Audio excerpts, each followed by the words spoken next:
জীবনে ক্ষমা চাওয়া তাও কিছুটা সহজ, ক্ষমা করতে পারা অত্যন্ত কঠিন।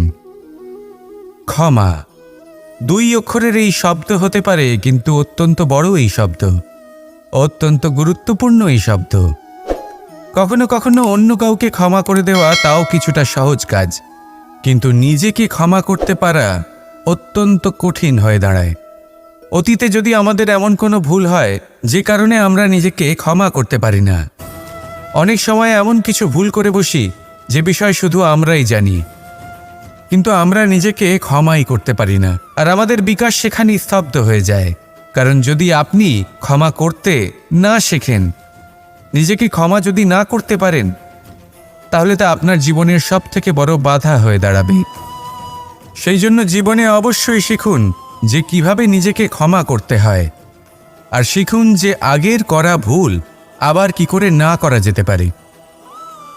এই মন হালকা হবে আর প্রসন্ন হয়ে বলবে, রাধা রাধা। আজ আমি আপনাকে একটা ছোট্ট কাহিনী শোনাব। একবার আমি, রাধা আর দাদা, আমরা 3 জনে মিলে লুকিয়ে একটা উপবনে গেলাম আম পেড়ে খেতে। অনেক পরিশ্রম করে আমরা ওখানে পৌঁছলাম, আর আমরা আশ্চর্যচকিত হয়ে গেলাম এটা দেখে যে এবার তো আম পাকেইনি।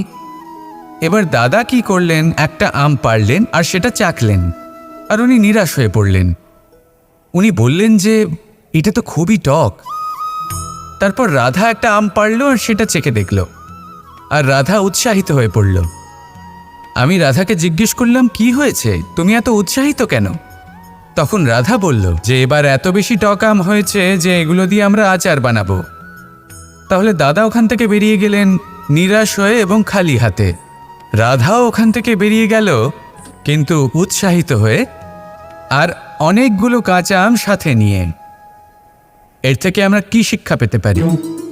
যে প্রত্যেকটা স্থানে এমন কিছু রয়েছে যেখান থেকে আমরা কিছু একটা শিক্ষা লাভ করতে পারি, যা আমাদেরকে বিকাশের পথে নিয়ে যেতে পারে। এই শিক্ষা প্রত্যেক স্থানে আছে। সবকিছু আমাদের দৃষ্টিভঙ্গির উপর নির্ভর করছে। যখনই আমাদের জীবনে, আমাদের সম্পর্কে কোনো সমস্যা, কোনো বিপদ আসে, তখন বেশিরভাগ মানুষ সেই বিষয় নিয়ে দুঃখী হয়ে পড়েন।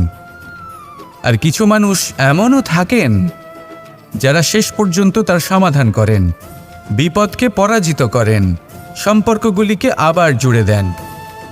যদি আপনি সুখের খোঁজ করেন তাহলে আপনি সুখ অবশ্যই পাবেন, প্রসন্নতা অবশ্যই পাবেন। যদি আপনি দুঃখ খোঁজেন তাহলে দুঃখ অবশ্যই পাবেন। এবার আপনি কি খুঁজতে চান, সেই চয়ন আপনারই। আসুন আর আমার সাথে ভালোবেসে বলুন, রাধা রাধা। মুঠো হাতের শক্তি বেশি, মুঠো খুললেই তা দুর্বল। তা এমন কি থাকা উচিত এই বন্ধ মুঠোয় যা লাখের সমান?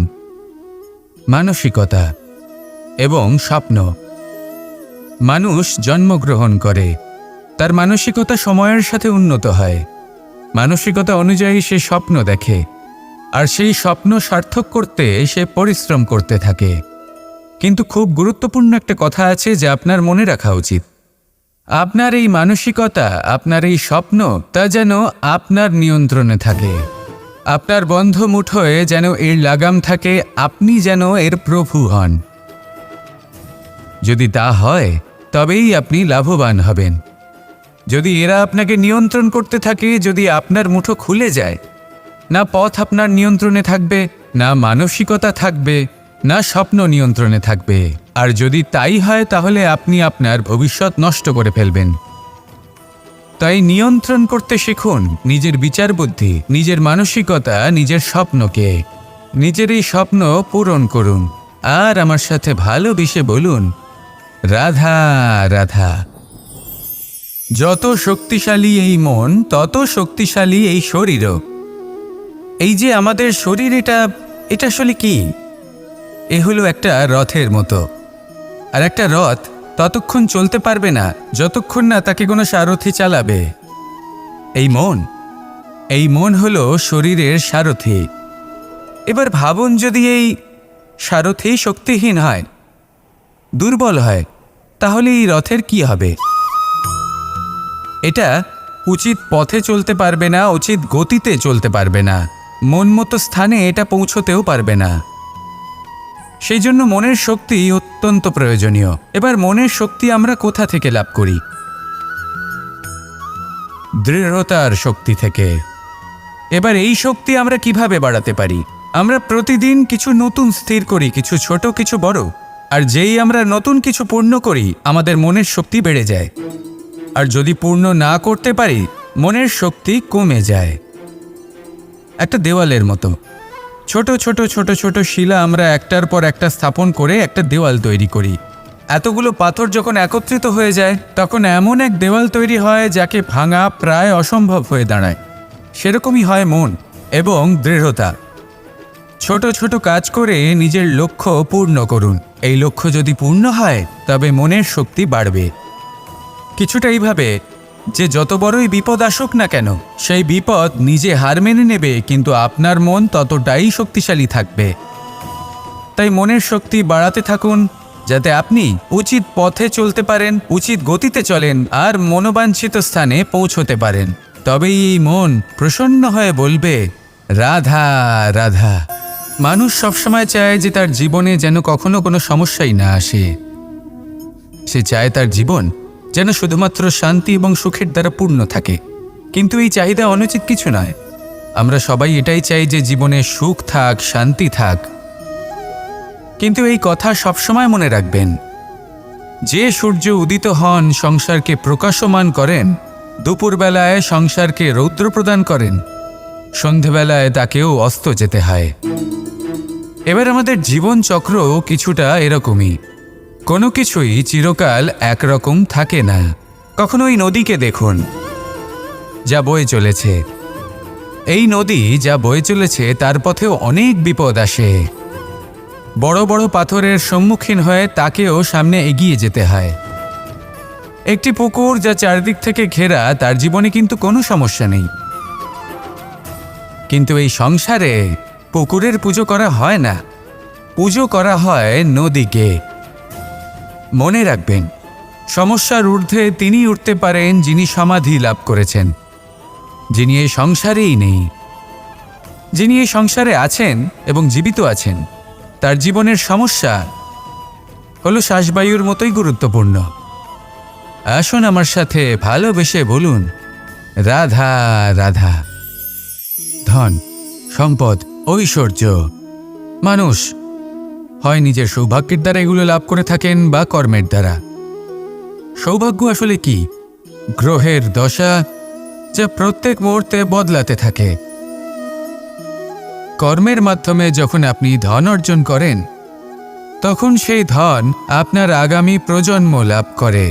সেটা হয় সে ভোগ করে বা তার জন্য তার ভোগান্তি হয়। আর এটা নির্ভর করছে আপনার কর্মের ওপরে। কী কর্ম করেছেন আপনি সেই ধনকে লাভ করার জন্য। যদি আপনি সৎপথে চলেন, নিষ্ঠা ভরে আপনি কর্ম করে থাকেন এবং তার ফলে আপনি ধন অর্জন করে থাকেন, তাহলে আপনার আগামী প্রজন্ম সেটা ভোগ করবে, সেটা প্রয়োগ করবে নিজের বিকাশের জন্য। কিন্তু যদি আপনি কুকর্ম করে থাকেন, কোনো রকম ছলনা করে থাকেন এই ধন লাভ করার জন্য, তাহলে 100% আপনার আগামী প্রজন্মকে এর জন্য ভুগতেই হবে। তাহলে আপনি কি চাইবেন? যে আপনার আগামী প্রজন্ম সুখ ভোগ করবে নাকি আপনার কুকর্মের পরিণাম ভোগ করবে? নির্বাচন আপনারই। আসুন আমার সাথে ভালোবেসে বলুন, রাধা রাধা। এই সংসারে যখনই কোনো সমস্যা আসে তখন আমরা আমাদের সবথেকে বড় সম্বলের কাছে আশ্রয় খুঁজি, তা হলো আমাদের বিশ্বাস। এবার প্রশ্ন হলো এটাই যে এই বিশ্বাস কার উপর করা যেতে পারে? পরিবারের উপর, বন্ধুর উপর, নাকি তাদের উপর বিশ্বাস করা উচিত যাদেরকে আমরা কখনো সঙ্গ দিয়েছি? দেখুন, এই সংসারে বিপদের সম্মুখীন হলে কে আপনাকে সাহায্য করবে সেটা নির্বাচন করা আপনার হাতে নেই। সেটা সেই সকল ব্যক্তির উপর নির্ভরশীল যে তারা আপনাকে সাহায্য করবে নাকি করবে না। অর্থাৎ যখনই কোনো বিপদ আসে সর্বপ্রথম তার সম্মুখীন আমাদের নিজেকেই হতে হয়, আর তার জন্য প্রস্তুত থাকা প্রয়োজনীয়। সেই শক্তি, সেই সাহস অর্জন করা প্রয়োজনীয়। দেখুন, যখনই অন্ধকার আসে তখন সবার আগে কি আপনাকে ত্যাগ করে চলে যায়? আপনার নিজেরই ছায়া। এই অন্ধকারের সম্মুখীন হতে হয় অন্তরের প্রদীপের দ্বারা, অন্তরের আত্মা দ্বারা। তবেই আপনি অন্ধকারের ওপর জয়লাভ করতে পারবেন। সেই জন্য যে বিপদই আসুক না কেন, নিজেকে তার জন্য প্রস্তুত রাখা উচিত। সেই সাহস নিয়ে আসুন। এমন কোনো বিপদ নেই যা আপনাকে ভেঙে দিতে পারে। আসুন আমার সাথে ভালোবেসে বলুন, রাধা রাধা। লোভ আপনার অন্তরের আরও একটা শত্রু। দেখতে গেলে এটা একটা শব্দ, একটা সংস্কৃত শব্দ। লব ধাতু থেকে উৎপন্ন হয়েছে। এর অর্থ কিছু লাভ করা। কিছু লাভ করা অনুচিত নয়, আরও কিছু লাভ করাও অনুচিত নয়, কিন্তু সব থেকে বেশি আমিই লাভ করব। আমি আরও চাই, আরও বেশি চাই, আরও বেশি পেতে চাই। এটাই হলো লোভ। আর এই লোভ যখন গ্রাস করে তখন আপনি যা পেতে চান, সে ধনই হোক বা মানই হোক, তা অর্জন করার জন্য মানুষ যে কোনো স্তরে পৌঁছে যেতে পারে। যদি মানুষ ধন অর্জন করতে চান তাহলে তার জন্য তারা অধর্মের পথেও চলতে পারেন। যদি সম্মান অর্জন করতে চান তাহলে অন্য মানুষকে ছোটও করতে পারেন। শেষ পর্যন্ত আপনার এটা মনে হতে পারে যে যদি একটু অল্পই প্রাপ্ত করতাম, কিন্তু ভালোবেসে প্রাপ্ত করতাম, এই জীবন আরও অনেক বেশি সুখী হতো। লোভ আপনার জীবনে, আপনার মনে কখন যে প্রবেশ করবে সেটা আপনি জানতেও পারবেন না। তাই এটা চিনতে শিখুন আর তৎক্ষণাৎ জীবন থেকে বাইরে ফেলে দিন। যা কিছু লাভ করতে চান তা ভালোবেসে লাভ করুন, আর সেই ভালোবাসার সাথেই বলুন, রাধা রাধা রাধা রাধা। আপনারা হয়তো ভাবছেন কি আশ্চর্য ব্যাপার, প্রত্যেকবার আমি কথা শেষ হওয়ার পরে রাধা রাধা বলি। এইবার আমি আগেই বলে দিলাম। কারণটা কি? কারণ হলো অত্যন্ত বিশেষ। প্রত্যেকবার কথা সমাপ্ত হবার পরে আপনাদের সবার মধ্যে ভালোবাসা বিতরণ করতে চাই, তাই রাধা রাধা বলি। কিন্তু এইবার এই নতুন এবং বিশেষ সূত্রপাতে প্রথমে প্রেম বিতরণ করা অত্যন্ত আবশ্যক। এবার একটা বিষয় আছে যা জানেন হয়তো সকলেই, কিন্তু বুঝতে খুব কম জন পারেন। এই প্রেম, এই আনন্দ, এই সকল কিছুর সূত্রপাত হয় নিঃস্বার্থ আবেগের দ্বারা। ঠিক যেমন একজন মাতাকেই দেখে নিন। যখনই একজন মাতা সন্তানকে জন্ম দেন তখন এই সংসার ভুলে যায় যে তার জন্য এটা একটা নতুন জন্ম। কারণ একজন নারী তখন একজন মাতৃরূপে নতুনভাবে জন্ম নেন।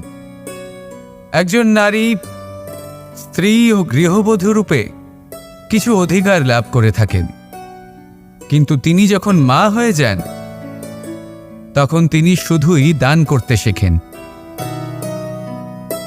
নিজের সন্তানের জন্য কত কিছুই না করেন, তাকে বাৎসল্যের সাগরে ভাসিয়ে নিয়ে যায়। এই সংসারে রাজকুমার জন্ম নিতেই পারেন, তাকে রাম এবং লক্ষ্মণ কিন্তু মায়েরাই বানিয়ে তোলেন। একজন গোয়ালা জন্ম নেয়, তাকে দ্বারকাধীশ একজন মাই বানিয়ে তোলেন। পিতা হলেন সেই পর্বত যার একটা অংশ হলো তার সন্তান, কিন্তু মা হলেন সেই শিল্পী যিনি একটা পাথরকে খোদাই করে এমন এক মূর্তি গড়ে তোলেন যাকে সকলে পূজনীয় মনে করেন। তাহলে স্মরণ করুন সেই সকল মুহূর্ত যেগুলি আপনি নিজের মাতার সাথে অতিবাহিত করেছেন। অনুভব করতে পারবেন যে কিভাবে এক মুহূর্তেই এই মন প্রফুল্ল হয়ে ওঠে। এবারের কারণ কি? এর কারণ হলো এই জীবনের আসল দ্বারই হলো মমতা।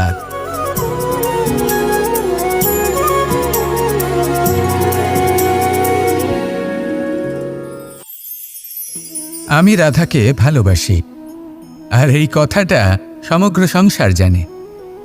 আর সময় অন্তরে লীলার দ্বারা, বিভিন্ন ঘটনা দ্বারা, কর্মের দ্বারা আমি নিজের এই ভালোবাসা রাধার সামনে প্রকাশ করি। এবার আপনি বলবেন, এসবের কি প্রয়োজন? রাধা কি এই কথা জানে না যে কৃষ্ণ তাকে কতটা ভালোবাসে? অবশ্যই জানে, কিন্তু এই যে ভালোবাসা, তা মনে রেখে দেওয়ার জন্য নয়, তা প্রকাশ করার জন্য।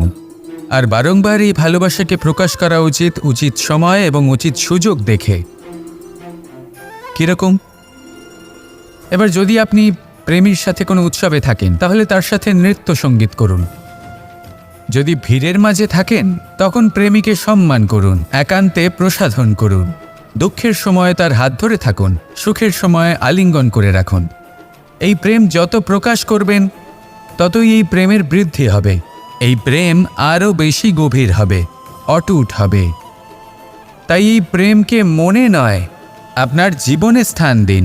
মন খুলে প্রকাশ করুন আর আমার সাথে ভালোবেসে বলুন, রাধা রাধা।